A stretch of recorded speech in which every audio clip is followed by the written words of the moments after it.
Assalamualaikum warahmatullahi wabarakatuh.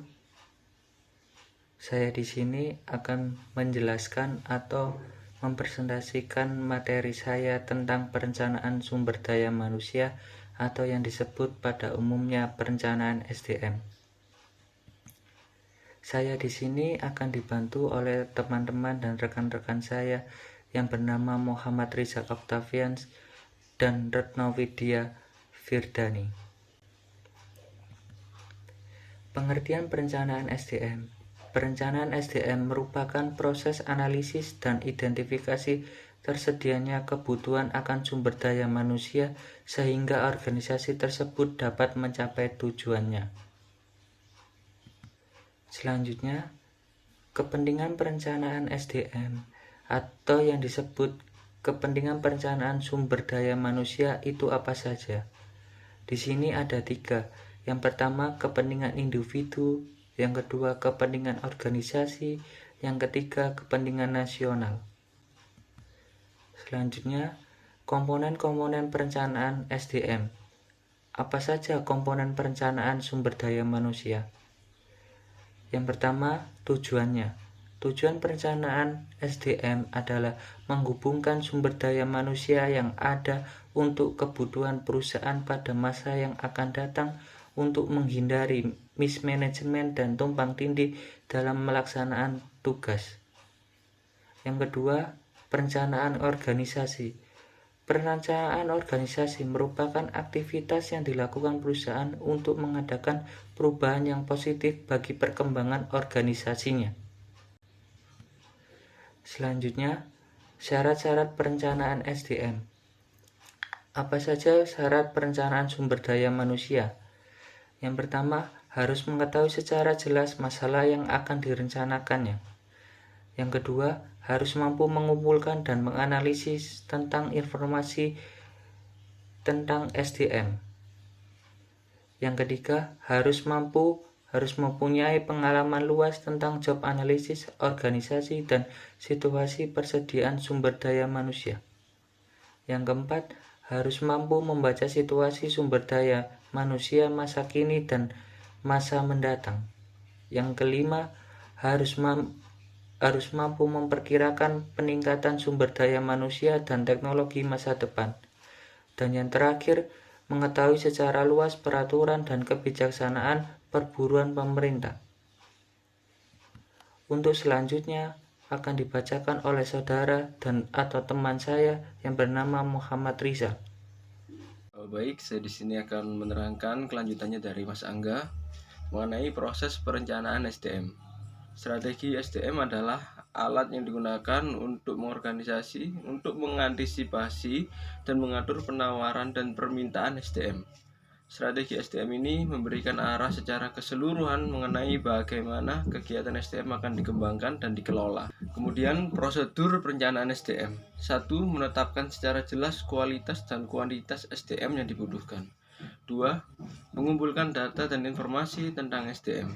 3. Mengelompokkan data dan informasi serta menganalisisnya. Yang keempat, memilih yang terbaik dan alternatif yang menjadi rencana. Yang kelima, menetapkan beberapa alternatif. Yang keenam, menginformasikan rencana kepada para karyawan untuk direalisasikan. Yang terakhir, metode PSDM dikenal atas metode non-ilmiah. Kemudian pengevaluasian rencana SDM.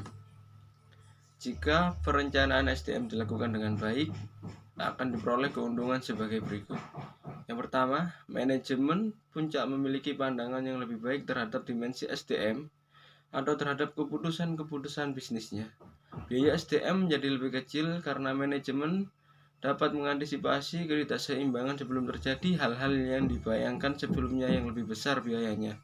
Yang ketiga, adanya kesempatan yang lebih baik untuk melibatkan wanita dan golongan minoritas di dalam rencana masa yang akan datang.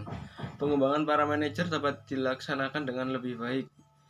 Yang terakhir, tersedianya lebih banyak waktu untuk menempatkan yang berbakat karena kebutuhan dapat diantisipasi dan diketahui sebelum jumlah tenaga kerja yang sebenarnya dibutuhkan.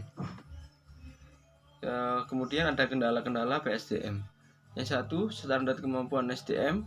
2. Manusia SDM makhluk hidup. Yang 3. Situasi SDM. Dan yang keempat, kebijaksanaan perburuhan pemerintah. Dan yang terakhir adalah bab peramalan. Peramalan forecasting merupakan metode menggunakan informasi masa lalu dan saat ini untuk mengidentifikasi kondisi masa depan yang diharapkan. Sekian dari saya, kemudian yang akan dilanjutkan oleh Mbak Eno. Baik, yang selanjutnya adalah jangka waktu peramalan. Peramalan SDM harus dilakukan melalui 3 tahap. Perencanaan jangka pendek, menengah, dan panjang. Selanjutnya, peramalan terhadap kebutuhan SDM atau permintaan. Penekanan utama dari peramalan SDM saat ini adalah meramalkan kebutuhan SDM organisasi atau permintaan kebutuhan akan SDM. Ramalan permintaan dapat berupa penilaian subjektif atau matematis. Next. Metode meramalkan permintaan. Yang pertama, metode penilaian. A. Estimasi dapat top down atau bottom up. B. Aturan praktis. Lalu, yang kedua, metode matematika. A. Analisis regresi statistik. B. Metode simulasi. C. Rasio produktivitas. D. Rasio jumlah tenaga kerja. Estimasi persediaan atau suplai SDM internal dan eksternal. A. Persediaan atau suplai internal bisa berasal dari karyawan yang telah ada, yang dapat dipromosikan, ditransfer, atau didemosi untuk mengisi lowongan. B. Suplai eksternal mencangkup peramalan kondisi pasar tenaga kerja setempat dan kondisi pasar keahlian. Analisa elastisitas kesempatan kerja. Elastisitas merupakan ukuran derajat kepekaan jumlah permintaan sesuatu terhadap perubahan. Salah satu faktor yang mempengaruhinya adalah besar kecilnya elastisitas tergantung pada 3 faktor, yaitu A. Kemungkinan substitusi tenaga kerja dengan faktor produksi yang lain. B. Elastisitas permintaan terhadap barang yang dihasilkan. C. Promosi biaya karyawan terhadap seluruh biaya produksi perlengkapan lainnya. Elastisitas kesempatan kerja diartikan sebagai perbandingan antara tingkat pertumbuhan kesempatan kerja dengan kecepatan organisasi. Studi kasus. Proses perencanaan SDM atau sumber daya manusia PT Unilever Indonesia di era Society 5.0. PT Unilever Indonesia melibatkan perencanaan strategi yang berfokus pada pengelolaan tenaga kerja dengan mempertimbangkan perkembangan teknologi, digitalisasi, dan transformasi sosial yang terjadi dan mengembangkan sumber daya manusia perusahaan dengan melibatkan 1. Analisis kebutuhan.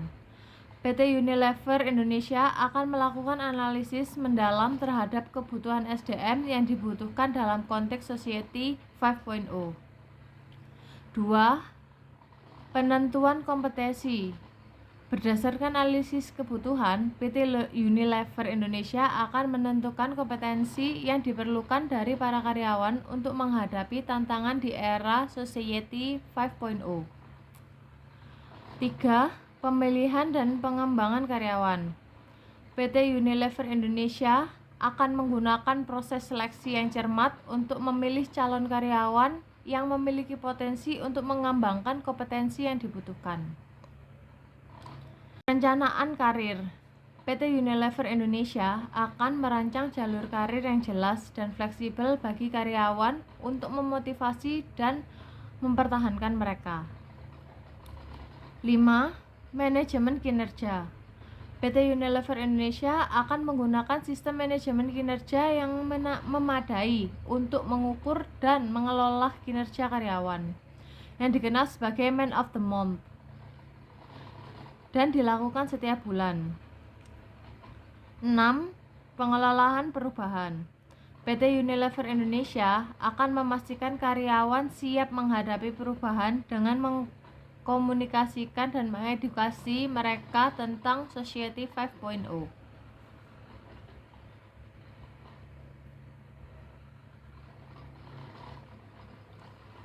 Baik, terima kasih. Itu adalah presentasi dari kelompok kami. Jika ada pertanyaan akan kita bahas saat pertemuan di kelas. Untuk perhatiannya, sekali lagi terima kasih.